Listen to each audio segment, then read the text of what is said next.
Morning 9th class. आपकी class English की है ऑनलाइन क्लास में। पहला हम आज पढ़ा रहे हैं इंग्लिश में टॉपिक पोयम। जैसा कि आपका इंग्लिश का चैप्टर जो है वो सिलेबस चेंज हो चुका है और सब नया कोर्स आ गया है। इसमें हम एनसीईआरटी के हिसाब से आज हम पहले पोयम पढ़ेंगे रेन ऑन द रूफ। ठीक है, इसके पोएट हैं कोटीज किने।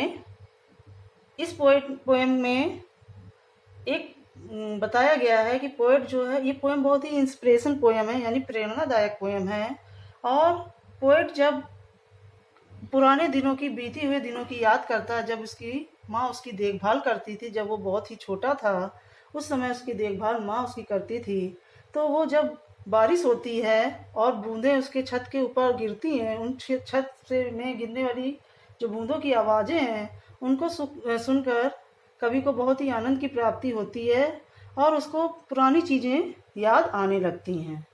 इसीलिए उसने इसको ये बारिश की बूंदों के बारे में बताया है कि ये बूंदें उसको पुराने स्थिति की याद दिलाती हैं और ये इसको परम आनंद की प्राप्ति कराती हैं। देखिए centre idea of the poem. मैं बताना चाहती हूँ कि इस पोएम की का सारांश क्या है। The poem was written in the moment of inspiration. ये कविता प्रेरणा के क्षण के लिए लिखी गई है, यानी इस कविता से हमें प्रेरणा प्राप्त होती है। When the poet was laying in his bed, he started listening to the pleasing patter on his roof. जब कवि लेटा होता है अपने बिस्तर पर तो उसको छत पर वर्षा की बूंदों की गिरने की आवाज, पटपट की आवाज उसको सुनाई देती है। The light rain begins to the poet mixed feeling of joy and sorrow. जब हल्की बारिश होती है तो कवि के मन में अच्छी बुरी, जो प्राचीन काल पहले के समय की जो उसकी यादें होती हैं वो वापस याद आने लगती हैं। The sound begin a number of memories up to the poet. उसकी आवाज से कवि को कई तरह की यादें आने लगती हैं। Sweet memories of his mother make him long for those days when his mother used to look after him with love and care. उस आवाज़ को सुनकर उसकी वो पुरानी स्मृतियाँ याद आती हैं जब उसकी माँ उन दिनों उसकी देखभाल प्यार के साथ, केयर के साथ करती थी। He remembered the night of happy dreams in his young age. वह बचपन में किस प्रकार सपनों को देखता था, उन स्वप्न भरी रातों के बारे में भी याद करता है। The poet also reveals the healing power of rain that soothes the sad heart in memories, moments of grief. उन दुख भरे क्षणों को भी याद दिलाती हैं। Rain represent the happy aspect of mother nature. जो वर्षा है वो उसकी माँ के स्वभाव के अच्छे सुख वाले दिनों की याद दिलाता है। The tinkling music of patter of rain causes gentle trickles in the poet heart. ये जो बूंदों की आवाज़ है, बूंदों के गिरने की आवाज़ है, वो उसके हृदय में बार बार उमड़ती रहती है। उनकी आवाज़ों को सुनकर व्यक्ति को या कवि को बहुत अधिक आनंद की प्राप्ति होती है। अब स्टैंजा फर्स्ट है। When the humid shadow hover over all the starry sphere and the melancholy darkness gently weeps in rain tears, what a bliss to press the pillow of the cottage chamber bed and lies listening to the patter of the soft rain overhead. सबसे पहले मैं इस stanza में आने वाली कठिन स्पेलिंगों या meaning के बारे में बता दूं। Humid shadow, humid shadow means होता है बादल, क्लाउड मीन्स बादल या ह्यूमिड शैडो मीन्स बादल। हॉवर मीन्स मंडराते हैं। स्टेरी स्फेयर मीन्स आकाश, ठीक है। मेलनकली वाले विलाप या दुख होना, उदासी। जेंटली मीन्स सॉफ्टनेस या धीरे धीरे। फिर जैसे कॉटेज मीन्स क्या होता है, कॉटेज मीन्स होता है झोपड़ी या घर। चैम्बर मीन्स कमरा। लिसनिंग, लिसनिंग मीन्स सुनना। पैटर मीन्स बूंदों की आवाज़, वर्षा की बूंदों की आवाज़।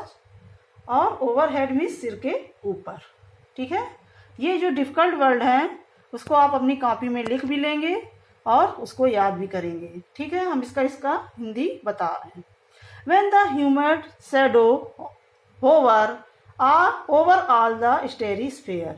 कवि कहता है जब आकाश में बादल छाए होते हैं, जब आकाश में बादल छाए होते हैं या मंडराते होते हैं, and the melancholy darkness gently sweep in rain tears, और जो रात का अंधेरा है वो दुखी होकर या उदास होकर वर्षा के रूप में अपने आंसुओं को बहाता है।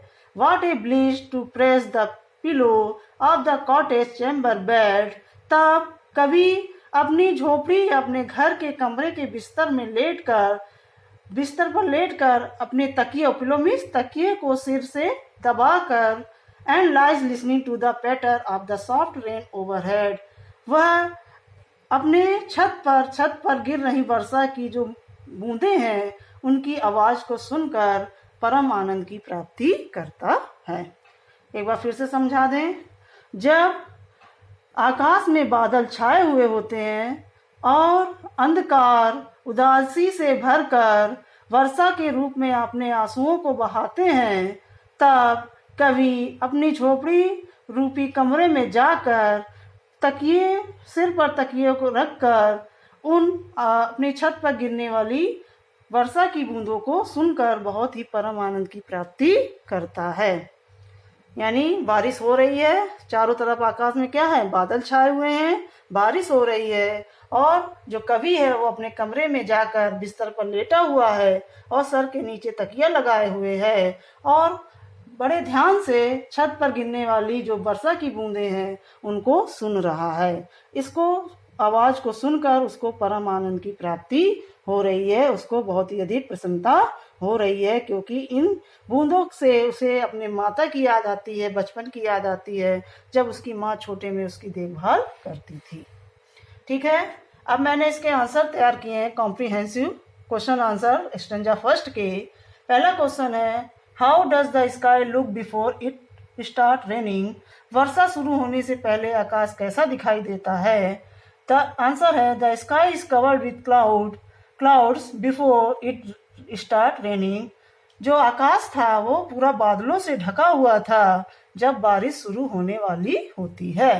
Question number 2, when does the poet feel a bliss, poet को कब आनंद की अनुभूति होती है। आंसर है, when the poet listen to twinkling music of platter of rain, जब कवि को वर्षा की बूंदों का संगीत सुनाई देता है, ही फील्स ए ब्लिस, तब उसे परम आनंद की प्राप्ति होती है या सुख की प्राप्ति होती है। Question number 3, what does the poet like to do when it rains, कवि उस समय क्या करना पसंद करता है जब बारिश होती है।